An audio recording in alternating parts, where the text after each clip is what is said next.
Bueno, Alfredo, parecía que no iba a pasar nada, ¿no? Y se empieza a mover toda la estantería. Así es, hubo un lunes negro, como dicen los comentaristas. Los comentaristas, sí. Con caída en Wall Street del valor de todas las acciones. Eso en las bolsas asiáticas después repercutió.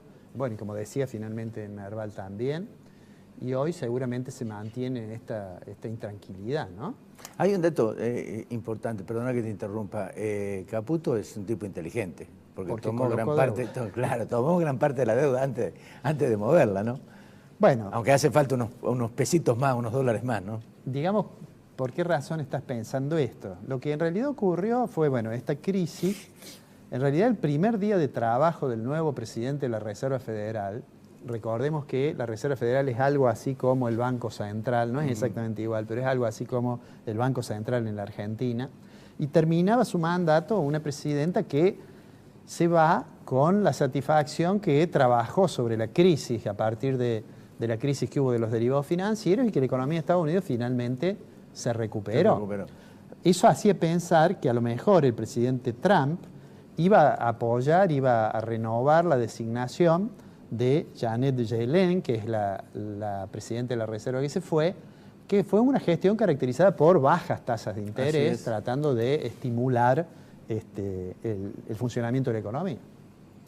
Bueno, no fue así. En realidad designó una persona que ya estaba en la junta directiva, que es Powell, y que en su primer día, en el discurso que hizo inaugural, es un video que se puede ver en internet, en realidad no menciona nada sobre lo que estaba ocurriendo y sobre lo que ocurrió en el mercado.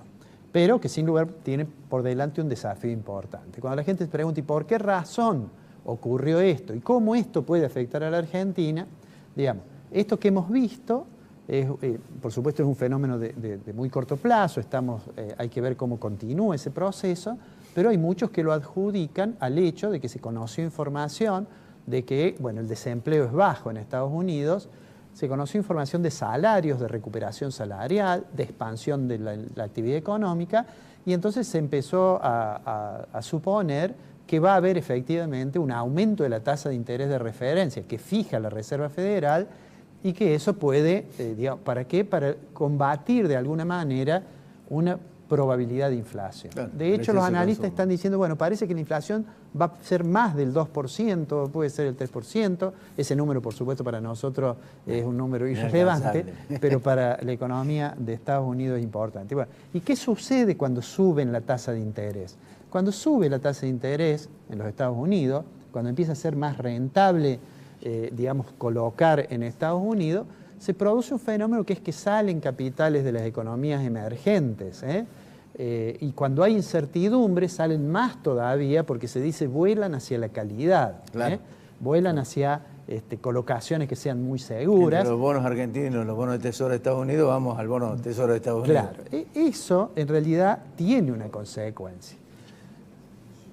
Voy a recordar una cosa. Hace 3 meses, me parece que fue cuando estuvo el ministro Duhovne en Córdoba, en una reunión en Sal Si Puede. Y lo voy a comentar porque yo hice la pregunta en voz alta. Y le pregunté al ministro si la estrategia del gradualismo fiscal, financiando con endeudamiento, si en caso de que subiera la tasa de interés en los Estados Unidos, si ellos tenían pensado en un escenario alternativo a ese. La respuesta del ministro en aquel momento, que fue una respuesta muy amable, fue: en realidad yo no pienso que vaya a subir la tasa de interés porque todavía la inflación en Estados Unidos está por debajo de la meta. Sin embargo, deben haber tenido alguna consideración sobre esa posibilidad porque, como mencionabas vos, Caputo colocó deuda tratando de tomar la deuda a una tasa menor de la que es muy probable que tenga que colocar Argentina ahora. Digamos, si uno dice, bueno, ¿hacia dónde puede ser si efectivamente se consolida esta idea de que suba la tasa de interés, que se aprecie el dólar? Si el dólar se aprecia, el precio de los commodities en realidad no va a poder subir tanto. Y todo eso es algo que lo va a afectar a Argentina. Quizás no de una manera catastrófica, pero son elementos que el gobierno va a tener que tomar en cuenta. Y hablando del dólar, volvamos al dólar aquí, en nuestra cosa doméstica. Seguramente en estos días, bueno, nosotros estamos grabando, pero lo veremos mañana, seguramente alguna repercusión vamos a tener en el mercado cambiario. Hemos tenido unas semanas en que alguna gente se puso nerviosa Y en aquel momento nosotros decíamos, bueno, al gobierno no le viene mal que sube el dólar. Hoy estaba agitado. Y hoy seguramente va a subir otro poco. ¿Cuál es el límite? Yo creo que Sturzenegger tiene en la cabeza un precio. Y por más que dice que confía en que el precio lo fije el mercado, en rigor de verdad, el Banco Central tiene 1000 formas de intervenir. Entre otras, podría intervenir vendiendo reservas directamente. Pero, pero hasta ahora el dólar no ha crecido más que los precios. Eso a veces lo perdemos de vista.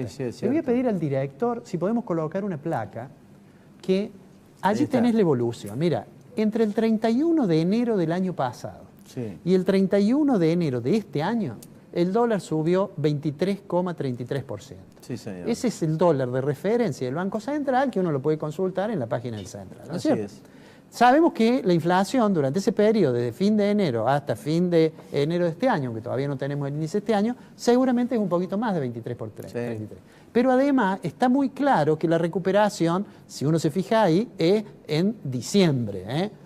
Veníamos más o menos en 17.50, digamos, como promedio, y bueno, después saltamos a 18, después saltamos a 19, y hoy seguramente estaremos hablando de 20. Claro, claro. Pero digo esto para decir, el Banco Central en realidad tiene posibilidades, si esto se transformara en algo que presionara los costos, si hubiera lo que los economistas llamamos un pasaje a precios del aumento del tipo de cambio, el Central tiene la posibilidad de intervenir. Yo suelo decir, el Central puede poner el precio que quiera, claro, porque tiene 60.000 millones de dólares de reserva, claro, ¿no es cierto? Y que además lo puede hacer a través de alguna otra entidad, otro banco oficial, por ejemplo, el BAPRO, o el Banco Ciudad, o el Banco Nación. Así es.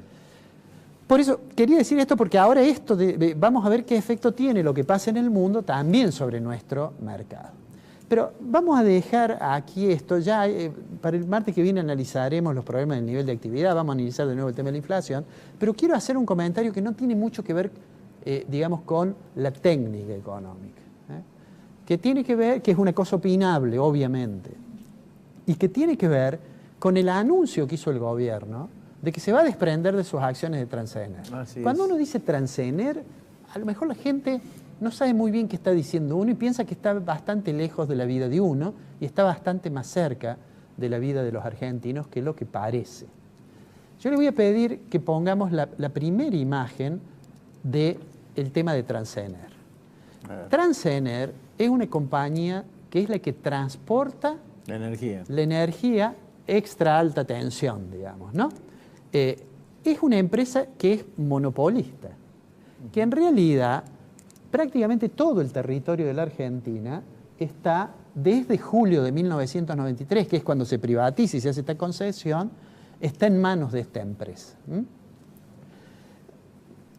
Hay como discusiones sobre Transener, sobre algunas decisiones que hubo en su momento, venta de acciones, incluso hay alguna que está judicializada, pero digamos, no quiero hablar de eso, de lo cual hay frecuentemente noticias. Les voy a decir qué es lo que es Transener en algunos, digamos, en algunos números, que es esto que vamos a ver ahora. En esta imagen vamos a ver, mira, Transener controla más o menos 15.000 kilómetros de línea de transmisión de extra alta tensión, es decir, de 500 y 220 kV. Tiene 56 estaciones transformadoras sobre las cuales opera, 49 directas y 7 independientes. Además, controla el 90% de otra empresa que se llama Trans, la sociedad anónima, que tiene más de 6.000 kilómetros de línea de alta tensión y 93 estaciones transformadoras en la provincia de Buenos Aires. Es decir, opera directamente más o menos el 85% de la red nacional. Por eso te digo que tiene mucho que ver con la vida cotidiana, digamos, ¿no? El resto lo operan algunos transportistas independientes, pero lo supervisa también Transener. Es decir, en todo el país están las líneas que opera, controla o supervisa Transener. Esa empresa está básicamente controlada por otra empresa que se llama Citelec. Y están en todo el país. En la siguiente imagen vas a ver que en el mapa, que es la imagen siguiente, salvo Tierra del Fuego y las Islas Malvinas, en el resto están todas las líneas que controlan. Y esto que está acá, que es la provincia de Buenos Aires, es de su controlada, ¿no es cierto? Claro. de Transva, que es su controlador. Bueno, ¿cómo es la historia de Transener? Dijimos, en el 93 se privatizó el servicio y se hizo cargo una empresa. Por supuesto, es una empresa que por su propia naturaleza y desde su creación es monopólica. Claro.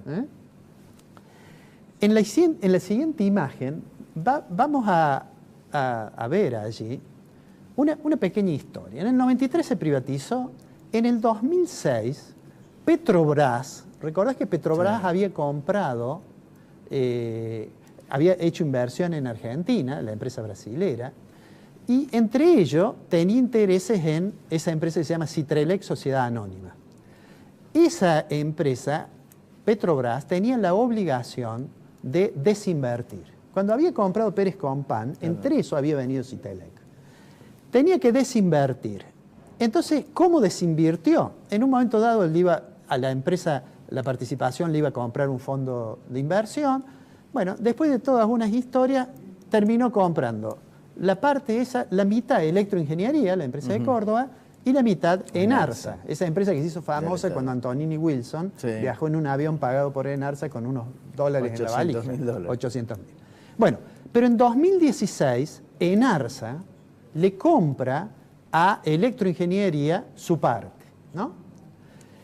Y ahí entonces queda controlando Enarsa la mitad de la empresa que controla a su vez a Enarsa. La otra mitad es de un empresario que se llama Minlin, que es el dueño de Pampa Energía, una empresa grande. Y es interesante cuando uno mira la historia, no viene al caso ahora, comenzó siendo un frigorífico, se llama Frigorífico La Pampa. Bueno, en el 2018 ahora sale un decreto y ahí dice que van a vender las acciones del Estado. A ver, te hago un pequeño resumen antes de darte mi opinión de esta decisión del gobierno. En esta imagen que vamos a poner ahora, ahí está, digamos, Pampa tiene el 50%, Enarsa tiene el 50%, controlan Citrelec. Citrelec controla el 51% y el 49% restante está en la bolsa, en algunos inversores privados, hay como un 20% de eso que lo tiene ANSES, y ellos controlan Transener. Bueno, a ver, yo no sé por qué vendió Electroingeniería el año pasado. Problema de plata. Probablemente por problema de plata, porque imagínate vos que vende en un momento en que era claro que el gobierno había anunciado que iba a hacer recuperar la rentabilidad del sector energético, no solo eléctrico, sino de hidrocarburos, etc. Pero bueno, lo habrá tenido que vender, eso no importa esa historia.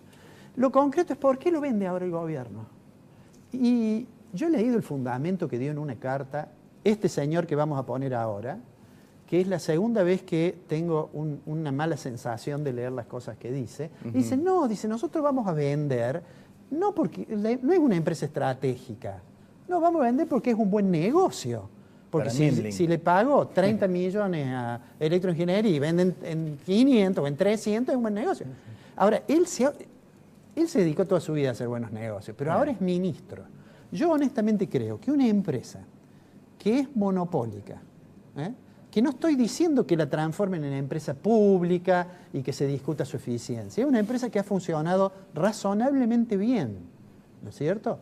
Es más, el plan federal de expansión de la red ha sido un plan importante que han llevado adelante. Pero digo, ¿cuál es la razón para vender esto? ¿Y cuál es el riesgo? Tráfico de influencias. Bueno, el riesgo, vos recién mencionaste el nombre del empresario de Pampa. Minlin. El riesgo que aparezca de nuevo. A mí me parece que merecería, esto no es una cuestión técnica, no estoy diciendo que técnicamente desde el punto de vista de la economía convenga no vender o vender. Estoy diciendo una convicción respecto de los cuidados que tiene que tener el gobierno en un país donde los organismos de control no funcionan muy bien y donde las leyes que protegen la competencia en contra de la formación monopólica tampoco funcionan muy bien. Entonces me parece una torpeza de este hombre, que ya una vez hablamos de sus torpezas cuando anunció cambios de tarifa que hubo que modificarlas después, ¿no? Realmente me preocupa porque además ha ratificado de que van camino a vender la participación que tiene ahí el Estado. Yo no lo llamaría torpeza. Viveza, diría. Por seguir con el fin. Exactamente. Viveza criolla, tráfico de influencia, negocios entre ministros que dejan la sensación de operaciones poco claras. Sí, la verdad que no es una buena cosa. Me gustó mucho el final. El apunte final ha sido muy interesante. Muy, pero muy interesante. Hay que tenerlo en cuenta. Tenerlo grabado. Ok. La semana que viene nos vemos. Nos vemos el martes.